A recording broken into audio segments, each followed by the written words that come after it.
Oot, ära. Maksma peab ikka. Mul on makstud kõik. No kuidas? Ma ju näen, ma istun siin, ma näen kõik, mis toimub, see on iseteenindamiskassa ju. Kuule, Maxima äpist oled nii kuulnud? Muidugi olen, loomulikult. Sellega saabki maksta ju. Soo.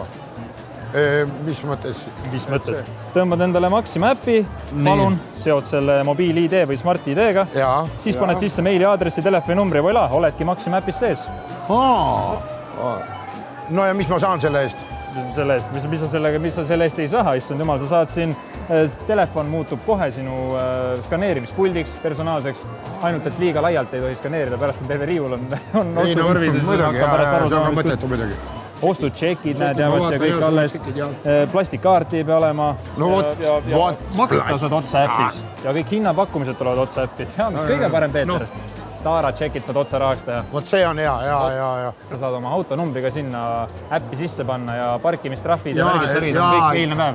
Automaatselt kõik. Ma tean, seda ma... Üldiselt ma tean. Tuli hois. Makstud. Jaa, tubli. Kurat, see on hea võrk. Tõmba äpp.